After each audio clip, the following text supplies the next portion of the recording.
Hello and welcome to another Every Tuesday tutorial. This week I am excited to announce my newest Skillshare class, Mastering Mockups. And I wanted to share the class trailer with you and stick around because at the end of the class trailer, I am sharing one entire video lesson from the class which you would not have access to unless you were enrolled in the class. And that goes over how to create single-use mockups for social media posts. So without further ado, here is Mastering Mockups. So what are mockups? Mockups help clients, potential buyers, and designers imagine their artwork in real scenarios without the added costs of actually producing them.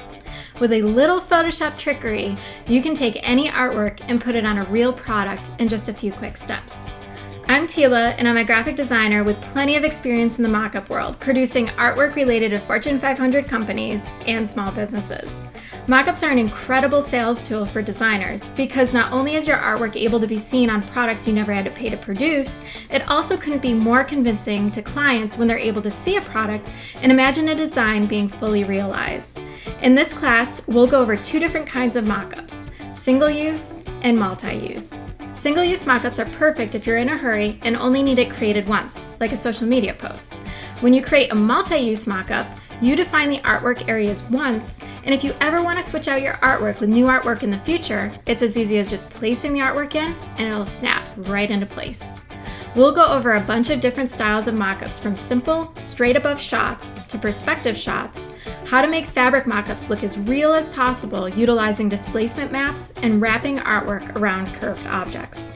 When you enroll, you'll have access to all 4 base photos used in the class so you can follow along perfectly with every video. We'll be in Photoshop for the entire class, so you'll need CS3 or newer. If you don't have Photoshop, no problem. You can pick up a 30-day free trial over on adobe.com. Are you ready to mock? Hit enroll and let's get started. Before we dive right into making everything, I just want to give you a very, very short overview of everything we're going to be making in this class. So this first one that you see on screen is a very simple kind of one-use mock-up. This is really perfect for if you have a product that you only plan on creating once and you want to list it on Etsy, for example, or if you want to share it on social media. If you want to make this an Instagram post, it's kind of perfect because you're just going to throw it together. It's going to be done super fast. It's going to hardly take any time at all. And then you use it and you're done and you move on. Next, we're going to dive into some more professional types of mockups where if you do freelance a lot and you want to kind of use similar mockups, like if you're designing a business card or branding for a client, this would be a perfect mockup for that. So these are business cards, and I'm going to show you how to create a file where you lay everything out once and then you can reuse this file multiple times and you don't have to do anything fancy. All you have to do is literally drop your artwork in and you're good to go. So it's a huge time saver once they're made. After that, we'll move on to a little bit more complex. This one's at an angle this time instead of overhead. And now we have fabric involved. And I'm going to share how to create what we call a displacement map, which sounds kind of frightening, but it's not at all. And I will explain everything as we go along. You can kind of see how it wraps around the fabric, and you can even see kind of the edges within the text that's taking on that quality from the burlap of the bag. Okay, so then finally we're going to end the class creating this mock-up, which is probably the most complex out of the class. So as we move along, we're just going to get more and more complex and we're going to build on everything that we did previously. So this final one, we're wrapping artwork around an object, and then we're also putting it on a sheet of paper over here too. So we're practicing constantly all these different skills, and then you'll have everything you need to create any kind of mock-up you'd like to do in the future. I'll share some really good photo sites if you would like to borrow from those instead of taking your own photographs, and we're going to go step by step. So starting with this video, we're going to recreate this one and it's going to be super fast. So I included 4 free images for this class, and just by enrolling, you have access to all of them. In order to get to them, all you're going to do is below the main Skillshare video, you're going to click on Class Project. You'll see a little link under the video, and then you're just going to scroll all the way to the bottom, and you'll see download links for all the images. So this is the greeting card image, and you're going to be able to pick up the business card image, the tote image, and then the coffee cup image as well. So this is what the JPEG looks like once you download it and you open it in Photoshop. For this entire class, I'm in Photoshop CS6. you're going to want to be in at least CS3. If you go any lower than that, you won't have access to smart objects, which plays a pretty critical role in this class. But I'm using CS6 throughout this.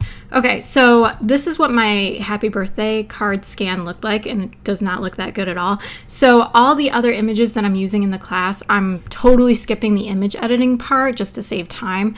But for this specific one, I wanted to kind of show you how I improve my watercolor artwork. If you create watercolor artwork too, and you kind of want to enhance it for your cell images or just your social media posts. So all I do, you can see it's really kind of faded and dull looking. So the first thing I do is kind of increase the brightness. So I'm just using my adjustments layer. This is the best way to edit and enhance your images in Photoshop. And if you don't see your adjustments, you can get to it by going Window Adjustments and it'll pop up. So all I did was click on this first one for brightness and contrast, and I'm just going to move this slider over, brighten it up a little bit but not totally wash it out. We're going to increase the contrast slightly, and then levels is what I like to use a lot to really bring the darks forward and kind of push the lights back. So as you can see, when I move my dark slider, everything's kind of getting a little bit darker, and then my light slider is right there. And actually I think I'm going to darken up my brightness. And the nice thing about adjustments is you can go back and change things that you've already done. So all I have to do is click on my little sun here, and since my levels kind of brightened it up and so did my contrast, I can move this around. And this is what I do. I just kind of slide it around and see what's looking the best. So there's a lot of light colors in this one, so I'm kind of finding a happy medium, and this feels really good. So once I'm happy with my artwork, then I'll save it as a JPEG, or I can just double click on my background, group these together. I'm gonna hit Command G to group these, right click, merge group, Command A or Control A to select all, and then Command C or Control C on a PC to copy. And then I can just come right into my greeting card image and just Command V or Control V on a PC to paste. And now I can reduce the size of my greeting card and kind of fit it on top. I always like going bigger before I go smaller, so I'm going to keep it larger than my greeting card. Hit enter or return to commit your changes, and now I'm going to reduce the opacity slightly to 50% so I can kind of see where everything is, and that looks good. So I can up this again, and I'm going to change the blend mode. This is kind of the magic part of making this kind of mock-up, and I'm just going to toggle this down and choose multiply. So now it looks like it's actually on the card, and all we have to do now is get rid of the excess areas that we don't want overlapping other parts. So in order to do this, we're going to use a mask, and masks can be complicated, but the very easy way to remember everything and never be confused about masks is black conceals and white reveals. So what we're going to do is click this little icon down here, and this creates a mask.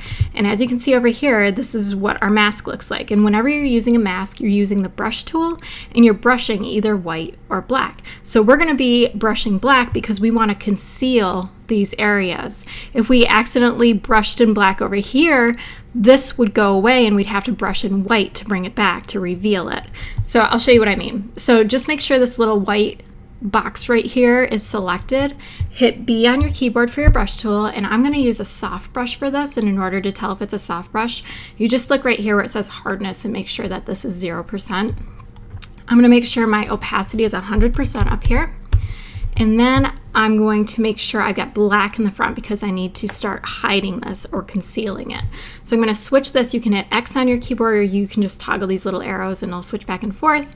If you have different colors right here, just tap on this part and you'll get your black and white back.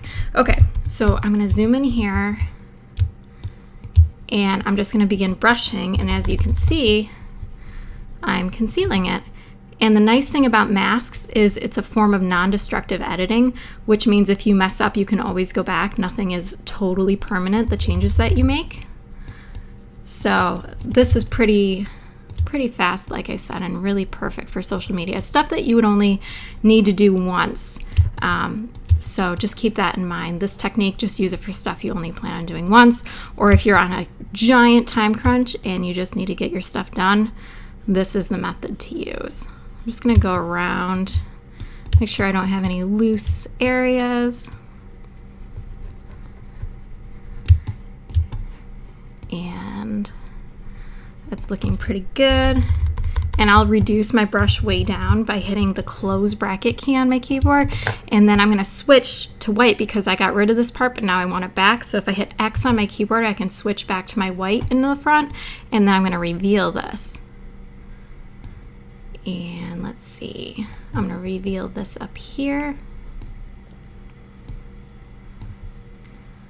Oh, that's looking really good. Okay, so we're done with this one. That's all there is to it. So that's a very, very fast, simple way to create a single-use mock-up. In the next video, we're going to be creating this business card mock-up, which you will see we can go in and we can change the artwork multiple times, and we won't have to do what we just did every time you want to use the mock-up. So that's what's next.